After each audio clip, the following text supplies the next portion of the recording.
가기사는 증시 각도기. 안녕하세요, 증시 각도기 TV 시청자 여러분, 투자자 여러분, 독일말 여러분, 10만 금융전사 여러분, 모두 반갑습니다. 11월 18일 토요일 오전입니다. 해가 중천에 떴습니다. 네. 아주 늦잠을 많이 잤고요. 일주일 동안 모자란 잠을 한꺼번에 다 몰아줘서 뒤늦게 여러분 이렇게 만나뵙게 되었습니다. 자, 오늘 미국 주식시장은 그렇게 크게 충격적이지는 않은데요. 바바리안 리서치가 그 소식을 전하는 뉴스는 조금 놀라운 뉴스가 하나 있습니다. 바로 오픈 AI의 CEO 샘 알트만이 전격 해임되었습니다. 너무 잘 나가잖아요. 챗 GPT-4. 그리고 최근까지 계속 그 발표를 해왔지 않습니까? 근데 갑자기 해임이에요. 이사회에서 해임을 결의했고요. 본인 트위터에다 나는 나의 시간을 사랑했고 나의 일들을 사랑했다. 이것들이 또 인류의 기회였으면 좋겠고 다른 사람도 이것들을 좋아했길 바란다. 뭐 이런 톤의 글을 남겼어요. 그러니까 뭐 사퇴하는 거 결정이 된 거고요.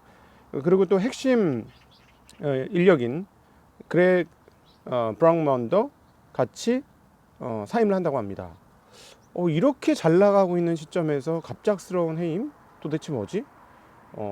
이것과 관련돼서 다음 주에 어떤 뉴스가 나올지 굉장히 궁금하고요. 더 이상 자세한 내용들은 아직 알려지지는 않고 있습니다. 그래서 다음 주에 이 상황들을 한번 점검해 보도록 하겠고요. 마이크로소프트 주가는 이것 때문인지 한 1.68%의 하락을 기록했습니다. 다른 그 빅테크들의 하락보다는 조금 더 하락하는 양상, 그리고 최근에 잘 나갔다는 것들을 감안해 보면 조금 이 부분에 대한 영향을 일부 받았던 것 같습니다. 그리고 마이크로소프트 쪽에서도 뒤늦게 알았던 것 같아요. 지금 나오는 바에 의하면 그 우리 마이크로소프트 CEO가 발표되기 한 1, 20분 전에 바로 알았다라는 이야기가 전해지는 걸 보면 마이크로소프트에서도 제대로 알지 못했던 게 아닌가 싶습니다. 뭔가 일이 있었던 것 같습니다. 개인 어떤 불미스러운 일이 있었는지는 잘 모르겠는데요. 네, 갑작스러운 걸 봐서는 뭔가 일이 있었던 걸로 추정이 됩니다. 자, 오늘 유가가 상당히 큰 폭으로 뛰었는데요. 4%대 유가 상승이 있었습니다. 산유국들이 26일 날 회의를 하게 되는데요. 이때 아마 추가 감산을 결행하지 않겠느냐라는 전망에 따라서 4% 급등을 했고 관련된 정유 관련주들이 좀 큰 폭으로 상승하는 모습 확인할 수 있었습니다. 오늘 그 금융시장에서는 달러 약세가 아주 상당히 큰 폭으로 나타났습니다. 무려 지수상으로는 0.5% 떨어졌고요. 그 중에서도 엔화 강세가 매우 큰 폭으로 이루어졌습니다. 그래서 엔화가 149엔대로 접어들었는데요. 우에다 가수 총리가 발언을 했습니다. 어제 장중에 좀 알려졌었는데요.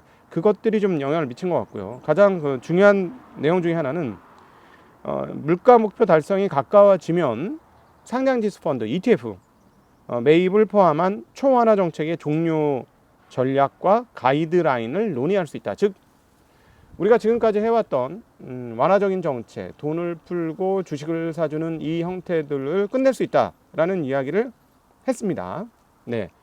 그래서 이제 엔화가 상당히 큰 폭으로 강세가 되어졌고 일부 개입도 조금 있는 것 같고요. 그리고 이런 정도의 발언을 한 걸 봐서는 더 이상 엔화 약세를 용인할 수 없다라는 태도인 것 같습니다. 어쨌든 달러당 150엔 수준에서 상당히 강력한 진지들이 만들어지고 있습니다. 그래서 이 부분들이 어떻게 잘 지켜지는지 잘 봐야 될 것 같고요.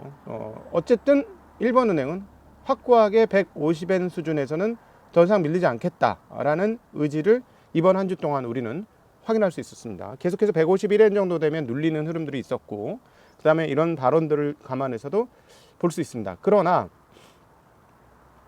아직까지는 조금 더 완화적인 태도를 지키겠다는 내용의 얘기를 하고 있고요. 2% 목표 달성하기 전에는 그럼에도 불구하고 쉽게 1% 이상의 일본 10년물 국채금리가 넘어갈 것이라고 상상하지 마라 라는 얘기를 하면서 채권 약세 베팅하는 사람들의 마음을 당혹해 하는 그런 발언도 했습니다. 자, 앞으로 일본 엔화가 어떻게 될지, 과연 정황적 근거에 의해서 약세로 가는 정상적 루트가 나오게 될지, 아니면 이런 개입에 의한 흐름들을 보여줄지, 아니면 때가 되어서 진짜로 긴축하는 흐름들을 보여줄지. 긴축을 하면 엔화 약세의 흐름은 더 이상 강화되지 않을 것이다 라는 거 충분히 생각해 볼 수 있는 대목이니까요. 저희 증시각도TV에서 이거 재밌게 계속 지켜보도록 하겠습니다. 그리고 오늘 채권은 2년물과 5년물에서 금리 상승이 나타났고요. 여타물에서는 금리가 소폭 하락하는 양상을 보여주었습니다. 그래서 채권 시장에선 큰 변화는 없었다라고 정리해 볼 수 있을 것 같고요. 중앙은행 인사들의 발언이 조금 완화되는 그런 흐름들을 보여주고 있습니다. 네, 오늘 날씨는 엄청 좋은데 바람이 엄청나게 세게 붑니다. 주변에 못 보여드리지만 갈대가 있는데요. 갈대들이 완전히 누워 있어요. 그리고 해는 너무 밝아서 눈을 뜰 수 없을 정도로 해가 좀 밝고, 그래서 죄송스럽게 좀 색깔 있는 안경을 쓰고 왔다는 거 양해 부탁드리겠습니다. 이 앞에 모니터가 지금 안 보여. 너무 시커매져가지고. 네. 중앙은행 인사들 발언이 좀 완화적으로 바뀌는 게 있는데요. 이게 드디어 중앙은행의 뉘앙스 변화인가? 이 부분 한번 살펴봐야 할 것 같습니다. 자, 메리데일리 샌프란시스코 연은총재, 불확실성이 높고 목표에 대한 위험이 더욱 균형을 보일 때 점진주의를 실천할 필요가 있다. 점진주의를 실천할 필요가 있다. 이렇게 얘기했습니다. 네, 점진적. 너무 빠르게 행동하지 않아야 된다는 이야기를 했고요. 향후 미국 경제가 어떻게 전개될지, 앞으로 인플레이션이 2%로 돌아갈 수 있을지는 아직까지는 확신할 수 없다라고 얘기했습니다.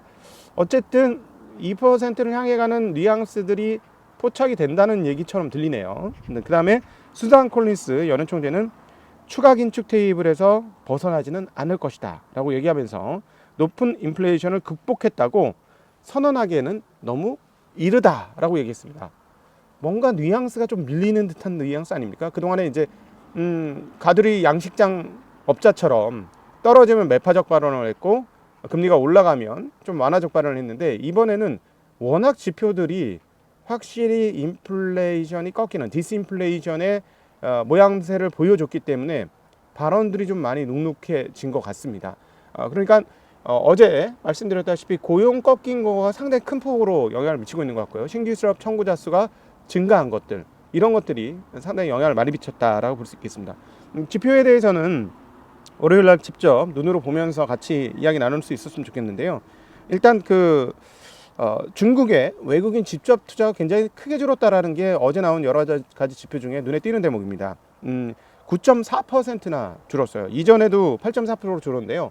중국은 이제 확연하게 외국인 투자의 직접 투자들이 줄고, 이거는 어떤 산업재는 이미 먼저 이루어졌고 금융 쪽에서도 이런 일이 이루어지고 있는 것 같습니다. 어제 아시다시피 15일 날 시진핑 중국 주석이 미국의 기업인들을 만났습니다. 대거 만났는데요.